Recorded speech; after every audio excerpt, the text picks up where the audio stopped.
Hello everyone. So आज चाहिँ म भ्लग बनाइरहेको छु। भ्लग नै कि सानो भिडियो, सर्ट भिडियो, बिकज म चाहिँ आज अब म काठमाडौँ गइरहेको छु। सो काठमाडौँको प्याकिङ गरिरहेको छु। मैले लुगा यहाँ रेडी गरिसकेको छु। टकटक गरेर यो लुगाहरूलाई चाहिँ ब्यागमा हाल्न मात्रै बाँकी छ। धेरै डर लागिरहेको छ because for the first time चाहिँ म फ्लाइटमा गइरहेको छु एन्ड एलोन कि एक्लै गइरहेको छु। सो पनि डर लागिरहेको छ एन्ड थाहा छैन के हुने हो भनेर। फ्लाइटको बारेमा केही पनि थाहा छैन। अरूसँग कहिले गएर सेकेन्ड टाइम एक्लै गइरहेको भए पनि एउटा हुन्थ्यो, बट फर्स्ट टाइम हो कि फ्लाइट नै राम्रो हुन्छ। एन्ड नेपालको फ्लाइट गाइड कि धेरै अब आजभोलि यही इयरमा पनि दुईवटा फ्लाइट क्रास भइसकेको छ। त्यही भएर पनि डर मुटु ढुकढुक भइरहेको छ। ब्याग रेडी भइसक्यो अनि चाहिँ दोस्रो दिन म एयरपोर्टको लागि निस्किरहेको थिएँ। त्यही भएर रेडी भइसकेँ अनि बुवासँग चाहिँ म एयरपोर्टको लागि निस्केँ। अनि फ्लाइट टाइममै थियो, प्लेनमा चढेँ अनि आकाशमा उडेँ। अनि मैले भिडियोजहरू चाहिँ बोलेर सुट गरेन किनकि अलिक अक्वर्ड फिल भयो। त्यही भएर चाहिँ मैले बोलेर चाहिँ सुट गरिनँ। यस्तो स्न्यापहरू बनाएँ अनि त्यो नै अहिले एट्याच गरिरहेको छु। अनि थ्याङ्कफुल्ली मैले चाहिँ विन्डो सिट नै भेटेँ अनि बाहिरको भ्यूहरू एकदमै राम्रोसँग हेरेँ अनि क्याप्चर नि गरेँ। जुन डर चाहिँ मलाई फ्लाइटमा चढ्नुभन्दा अगाडि एयरपोर्ट पुग्दा नि लागिरहेको थियो, जुन नर्भसनेस थियो, त्यो चाहिँ आफ्नो सिटमा बसिसक्दा चाहिँ भएन। खै कता हरायो थाहा भएन, बट फिल भएन। एउटा बोर फिल मात्रै भयो बिकज टाइम पास गर्नको लागि मोबाइल नि अब युट्युब हेर्न हुन्थ्यो, त्यो पनि चल्दैन। त्यस कारणले अलिक बोर फिल भयो अनि अरू त रमाइलो भयो। First time experience in flight एकदमै रमाइलो भयो। यो भ्यूहरू हेर्दा रमाइलो लाग्यो।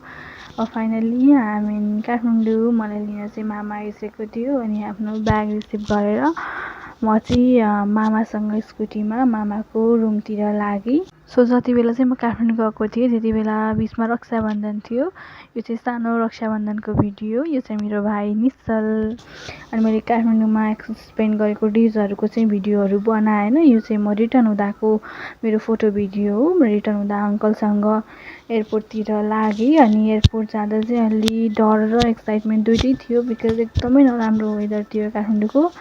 अनि त्यस्तो वेदरमा फ्लाइट उड्ने नउड्ने केही पनि फिक्स थिएन किनकि 2-3वटा फ्लाइट क्यान्सल भइसकेको थियो। नभन्दै म 40 मिनट चाहिँ मैले रनवेमै वेट गरेँ अनि फाइनली टेकअप भयो। 40 मिनट जति रनवेमा वेट गर्दा अनि 15 मिनट जति बसमा अनि 1 आवर जति एयरपोर्टमा वेट गर्दा गर्दै फाइनली चाहिँ उडियो। अनि वेदर चाहिँ एकदमै खत्तम थियो बाहिरको। केही देखि नै लागेको थियो। सायद मैले त्यो भिडियो चाहिँ बनाएन। त्यो बाहिरको जुन अहिले त देखिरहेको छ बट योभन्दा पछि चाहिँ जुन भ्यू थियो त्यो चाहिँ एकदमै नराम्रो थियो। अनि फाइनली 5 मिनटपछि यो भ्यू देखियो। सबै शान्त भए कि ल अब चाहिँ राम्रो छ भन्ने जस्तो फिल भयो। काठमाडौँ आउँदा चाहिँ यस्तो भ्यूहरू चाहिँ यस्तो सिनेरियो चाहिँ देखेको थिएन। बट रिटर्न हुँदा पनि मैले विन्डो सिट नै पाएँ अनि त्यही भएर चाहिँ यो सबै सिनेरियोहरू क्याप्चर गरेँ, हेरेँ पनि। एकदमै रमाइलो लाग्यो। यो पुरै बादलहरू, जुन बादलहरूलाई तल बसेर माथि हेर्ने गर्थ्यौँ आकाशहरू, त्यो आकाशहरू हेर्न पाउँदा एकदमै खुसी लागेको थियो। एक्सपिरियन्स राम्रो भएको थियो। यो सबैमध्ये एउटा वान अफ माई फेभरेट थियो and this is the one.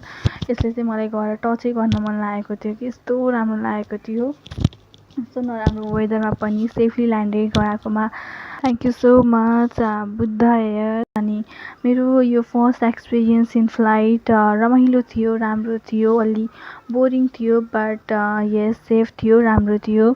जुन डर मलाई त्यो फ्लाइटमा चढ्नभन्दा अगाडि थियो, जुन नर्भसनेस थियो, त्यो चाहिँ मलाई फ्लाइटमा बस्दाखेरि लागेको थिएन। यो चाहिँ जुन म धनगढी रिटर्न भइरहेको थिएँ त्यति बेला जुन नर्भसनेस थियो किनकि वेदरले गर्दा त्यो चाहिँ पनि पछिको त्यो 5 मिनट पछि चाहिँ त्यो पनि हरायो। यस्तो राम्रो सिनेरी हेर्दा now finally I am in Dhangadhi safely landed.